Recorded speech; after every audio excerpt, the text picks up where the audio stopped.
I'm Avery Davidson. Thank you for joining us for This Week in Louisiana Agriculture, the only TV show bringing Louisiana farmers and consumers together every week. You're likely still talking about the elections this week. We're not going to focus on the presidential race, partly because the national media is already doing that, and because we record this on Wednesday, November 4th, so the race is still too close to call.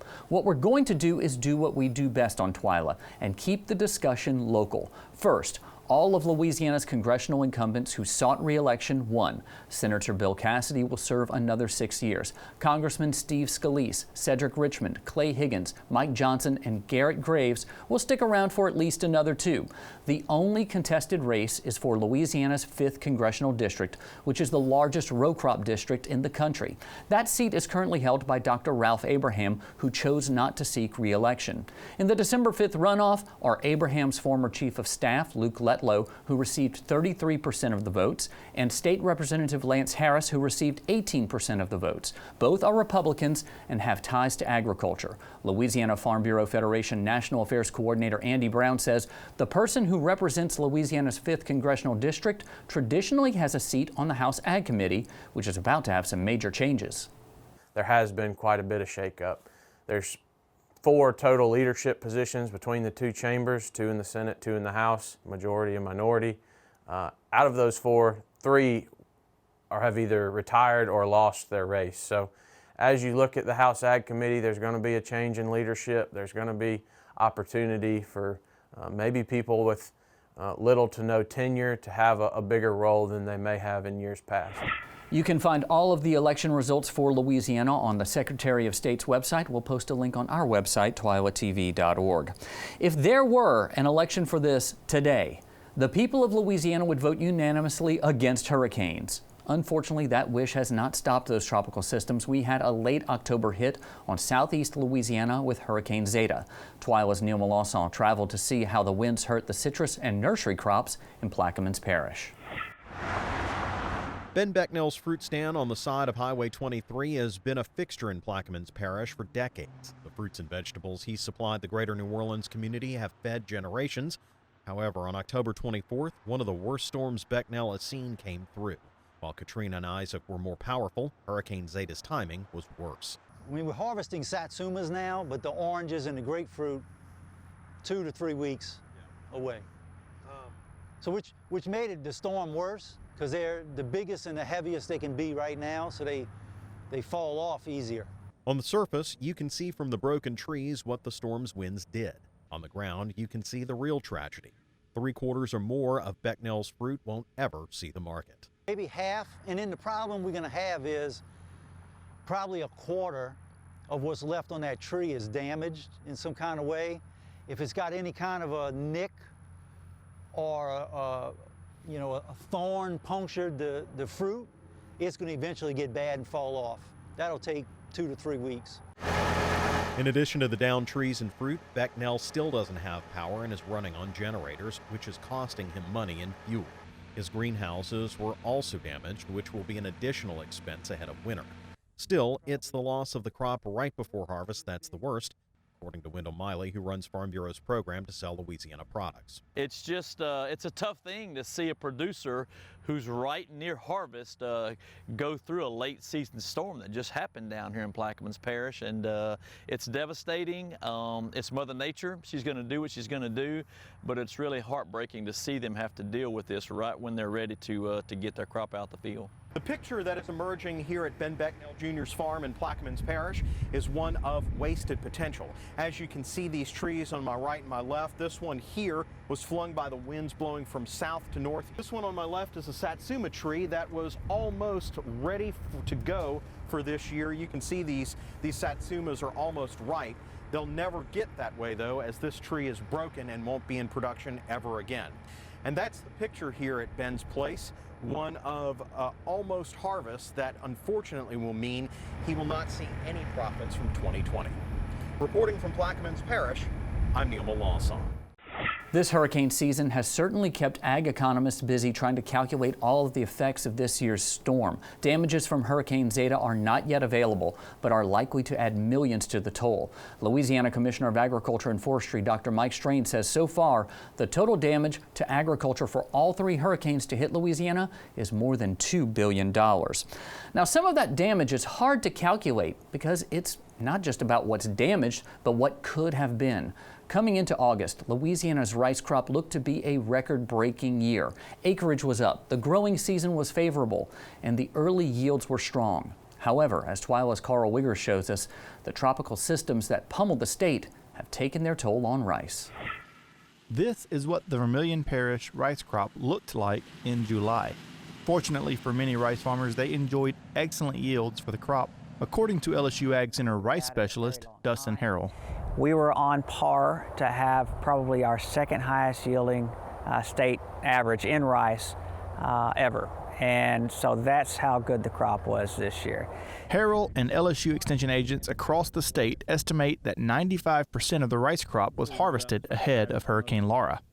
The damage at that time that we estimated was about $28 million worth of damage. That included damage to the rice crop that was still remaining, damage to the ratoon crop, and the biggest damage from Laura was infrastructure. Infrastructure damage in southwest Louisiana included rice bins, damaged harvest equipment, or structures where that equipment is stored. One farmer lucky enough to finish harvesting his rice ahead of Hurricane Laura was Vermilion Parish farmer Mark Davenport. His above-average first crop was important because he has not been as lucky with his ratoon or second crop, which was maturing as Laura made landfall. Yes, that second crop was growing during Hurricane Laura, and a lot of the damage was caused during Hurricane Delta. Because of the high wind, we had shattering of the rice that fell off the panicles. Didn't have as much lodging from a ratoon crop because it's going to stand a little better. Probably about half our ratoon crop has been harvested, and the other half is going to be affected with the yield loss. Davenport has seen that yield loss in his fields, cutting the crop to half of what it was before Hurricane Delta blew through. We did harvest before Delta. We harvested about 140 acres, and it yielded very good, I think around 19. And we only harvested 50 acres since Hurricane Delta, and it yielded about half, around 10. We have reports from some growers that have very little damage. And it's probably just where their field's situated, and the variety that they grew is where we have others that were hit pretty significantly. And on average, those that were hit pretty hard are about 50% or more in some cases yield damage.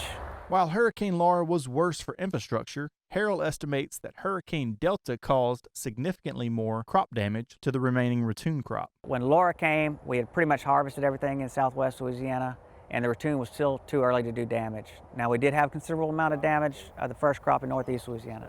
Delta came through, we're ready to harvest our ratoon crop, so all that grain that shattered was lost in the ratoon crop, and that made up the bulk of our damage estimates for Delta. The estimated damage from LSU is about $24 million. Add that to the $28 million from Hurricane Laura, and that's a huge blow to a crop that is vital to Louisiana culture and cuisine. From Crowley, I'm Carl Wiggers for This Week in Louisiana Agriculture. According to the LSU Ag Center, the Louisiana rice crop has a value of about $500 million with 476,000 acres of rice across the state. The Louisiana sweet potato harvest has been plagued by numerous tropical storms. You see a trend here with our stories? As Twila's Craig Gotro shows us, yields have been good, but would have been better, much better, without those storms. Laura, Beta, Delta, and Zeta have made their impression on this year's sweet potato harvest. While the damage from the tropical storms has not been extensive, they kept the crop from reaching its potential. Beta and Delta brought nearly 14 inches of rain, delaying the harvest and causing some rot in the fields. I've seen pictures that farmers have videoed on their phones where fields were actually flooded and it was actually floating the potatoes out of the field. Louisiana has two destinations for its potatoes: the fresh market, which is directly to retailers and consumers, and the processing market, which is mainly for French fries. Despite the storms, growers like Black Gold Farms are having a good season. From a fresh market standpoint, we've had good quality. The size has been good. Our pack out's been good on all of our 2020 crop. Many of the growers in the northeast region of the state are growing potatoes for the processing market. Growing for this market involves less cost and less risk to the grower. You still got your storage costs, you still got your packing costs, you still got your shipping costs, your box charges. You add some other costs that normally once you dig the potatoes and send them to the processing plant, other than if you got a storage contract with them, you're basically through with the crop. Growing sweet potatoes in Louisiana can be challenging because of insects, diseases, and more than 50 inches of rain in a typical year. The plant itself is unique. You know, it's in the morning glory family, so it's basically a weed, but and about the time you think you get it figured out, it goes and throws you a curveball. The harvest is nearly 75% complete, and it is expected to be finished in the next 10 to 14 days. With the LSU Ag Center, this is Craig Gocho reporting. This year, Louisiana has approximately 6,700 acres of sweet potatoes. That's much lower than what farmers planted in 2000. 20 years ago, Louisiana had more than 27,000 acres of sweet potatoes. With 3 hurricane landfalls since August 27th, plus a pandemic and low market prices, Louisiana's farmers and ranchers have been under a lot of stress. Mental health is a very important issue that is not often discussed, and in rural areas, mental health care can be hard to access. This is what farmers and ranchers are dealing with following hurricanes Laura, Delta, and Zeta, a situation where their home may be destroyed along with their livelihood. It's stress on top of stress, while also dealing with the COVID-19 pandemic. You know, there just kind of seems to be this never-ending additions of stress, and folks in rural communities are hit extremely hard, and farmers who are using the land for their livelihood are going through day-to-day uncertainties on whether or not they will be able to have that livelihood in another week, get through, and a month or 3 weeks later have to go through that same again. Raymond Tucker is an assistant professor of psychology at LSU. He says there are signs that stress could be taking a toll on someone's mental health. If somebody seems to be preparing for death, like getting their affairs in order sort of out of the blue, so this could be something like creating a will out of nowhere, without discussing with family and friends, they just create one. It's sort of anything like that where they seem to maybe be preparing for their death. It could mean that they're thinking about killing themselves.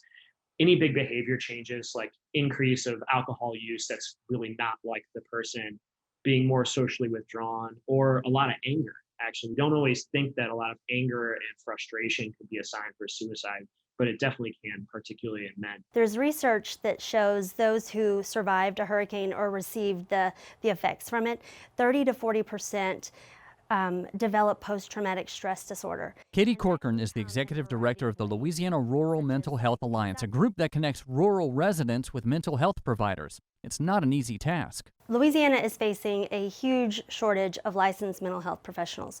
Currently, we have 1 licensed mental health professional to every 340 citizens in Louisiana. And so that definitely impacts our rural areas more so than our urban. The distance between where a person lives and the closest practitioner can be sometimes up to 200, 300 miles. I hate to say it because we're talking about, but it's a bit of a perfect storm there. We have a stigma. We have low access to care. It may take an hour to get to an office and may not have the right sort of insurance coverages, which a lot of people don't, but particularly in rural areas, they don't. So the finances become more of a burden to get the care somebody needs. And in times like these, both Tucker and Corcoran say one of the best things we can do is check in on one another. Check on your neighbors, talk to your friends, talk to your family, but like if you see somebody down the road, you know, wave at them, stop and roll down your window. How are you doing? Because we're in Louisiana, you know, we love people. We love community. We love being around everyone. As long as we're doing it safely, you know, in these unprecedented times, but we just need to connect. Rather than social media, we need that interpersonal connection. The Louisiana Farm Bureau Federation has a webpage with a list of mental health resources focused on rural and farmer mental health. You'll find a link on our website at twilatv.org. Still to come on Twila, a little something that unites all of us regardless of elections. But first, a little farmers market analysis with a certified chef. Stay with us.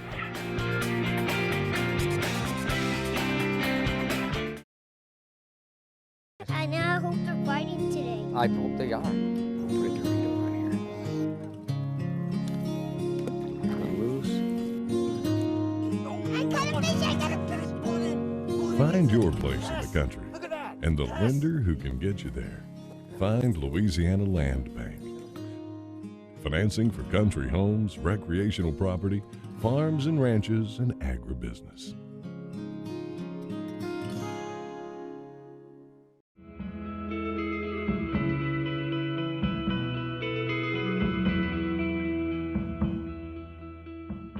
I'm a farmer. I am a farm wife. I am a cowboy. I am a grass farmer. I'm a businesswoman. I'm a conservationist. I am an advocate. I am a voice for Louisiana farmers. I'm always learning. I'm a husband. I'm a mom. I am a dad. I'm a granddad. I am a consumer. I grow the food that feeds your family, and I'm proud of it. I am Farm Bureau. I am Farm Bureau. I am Farm Bureau. I am Farm Bureau. I am Farm Bureau. I am Farm Bureau. I am Farm Bureau. We are Farm Bureau.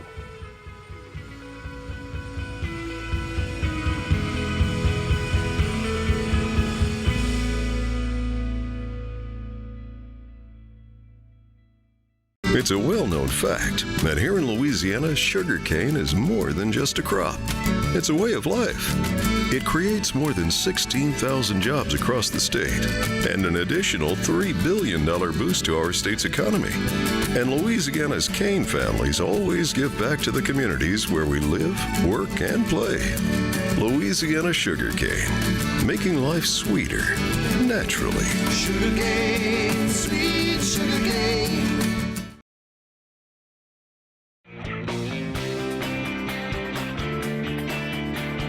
Cooler temperatures have arrived, and that means a new selection of fruits and vegetables at your local farmers markets. Chef Celeste Gill walked Twila's Jennifer Finley through the Baton Rouge Red Stick Farmers Market with her shopping list, which included lemongrass, eggplant, citrus, honey, greens, figs, shrimp, grits, persimmons, and pecan pie.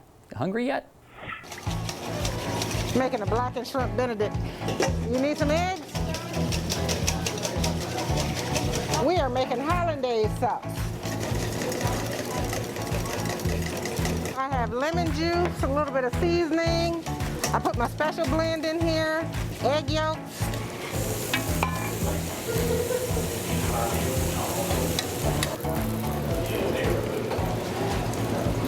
All right, now we're coming this way. Blackened Benedict.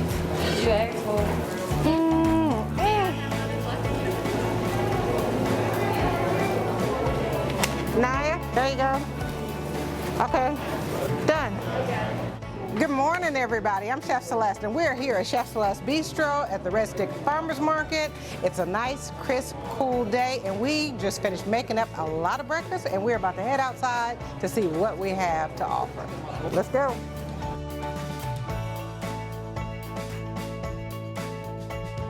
Lemongrass. Now you can cook with this. You make some really good soup. Lemongrass, lemon thyme. I like that. And some flat leaf parsley. Now, I think that would be the making of a good soup. I really do. So, come on, come on. We have our citrus over here. It is that time of year. Yes, you have your citrus, you have your eggplant out here. I definitely have to pick up my honey. And look at the greens. They are so vibrant. You see those over there? I mean, the colors just pop this time of year. So for me, I like to stop at almost every stall and just see what they have, pick up something. Yes, even including the wine. So he has some nice ones for holiday giving or just because. Now we have to turn around here for a second. He has the duck eggs out. So they're in the back there. You can get some of those and make a nice duck egg omelet. Now that would be awesome. Oh, that coffee smells good. Hey, Lisa. And then it's just like a family reunion when you come down here because you see a little bit of everybody. I get my gelato on the way back. Hi there, good morning. Good morning. Sweets. This is where I get my grits for the famous shrimp and grits, right here. Flowers. Okay. All-time favorite. Gotta get in line. How you doing? Figs. They have the figs, they have the persimmons. This is Mr. Buddy right here. He and his famous pecan pies. We have the green onions over here. Look at all this stuff here. This is where you should be coming to get your fruits and vegetables, your seafood, your meat from the inside. Like I always say, save the grocery store for your toiletries, okay? So we have bread, we have more eggs, we have our milk, we have a half and half. Like we actually come here every Saturday morning and pick up our half and half that we use for the coffee that we sell. So yes, we use a lot of our products here from the farmers market, and that's what you should do. What would you suggest that they buy from you if they're coming for the first time? For the first time? Mm-hmm. Shrimp. Shrimp, hence, okay, you got shrimp, you have grits, shrimp and grits, okay? There you go, yes. All right, and don't forget the cheese. I'm gonna give you a little secret to the best charcuterie board you're ever gonna make. You're gonna get your crostini from over here, then you need that one. $4. You need this one. Let's do it. Your cheese board would never be the same. You can't have a cheese board without coming here to the market and getting your cheese, okay? And so this is... They always have beautiful things over here. There's always innovation down here, new products to come and try, so it never gets old. I had one of the guys this morning, a customer, he was eating eggs, and he was so excited. And he said, I've been coming here for years, eating your breakfast, and he has at least 15 to 16 years. And he said it never gets old. With all this talking, I'm making myself hungry, but I can't eat yet. I have to go back in here. So come on over, get yourself a loaded omelet, get a Benedict or something, and pick up some of my seasonings because that's new to the market also. And just enjoy yourselves and have a great day. Yeah, definitely hungry now. For more information on local farmers markets in your area, you can visit our website at twilatv.org. Still to come on Twila, United We Sit at the dinner table. Stay with us.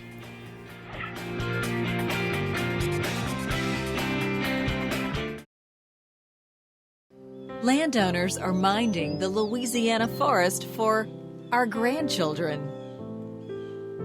A place for wildlife, recreation, lumber for homes. It's the right thing to do. Forestry, covering half our state, all of our hearts. Louisiana oysters, salty, sweet, and delicious. But have you ever thought about what happens to all those oyster shells? Most of them end up in trash cans and landfills. The Coalition to Restore Coastal Louisiana is changing this with its oyster shell recycling program. And you can help by visiting these participating restaurants. It's a simple and delicious way to restore our coast. The shells will then be used to sustain and rebuild oyster reefs. Remember, once you shuck them, don't just chuck them.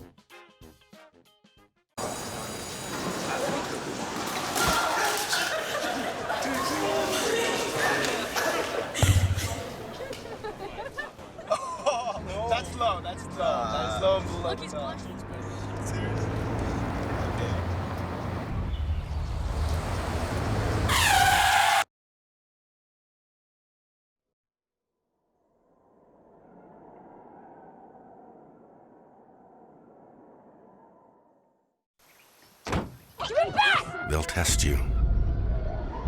Try to break your will. But however loud the loudness gets, however many cheese puffs may fly, you're the driver, the one in control. Stand firm. Just wait. And move only when you hear the click that says they're buckled in for the drive.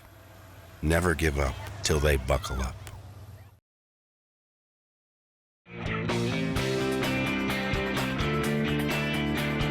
This year's presidential election has been contentious, to say the least, and it may have made you feel like we're divided as a country. As presidential historian John Meacham said, division is part of the oxygen of democracy, but democracies depend on empathy. If we can't see each other as neighbors, we're not going to make it. With that idea in mind, there is at least one factor that unites us all: food. We all need to eat, and we all rely on agriculture. So let's take a moment to stop and salute all the farmers and ranchers across the country who work hard to keep us fed and keep America moving forward.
If you ate today, thank a farmer.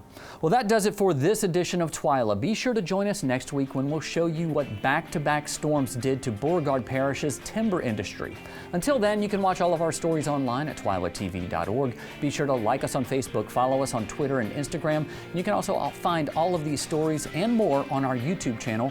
Be sure to subscribe, turn those notifications on so you know when we put something out. For all of us here at Twila, thank you for joining us. We hope to see you again right here next week.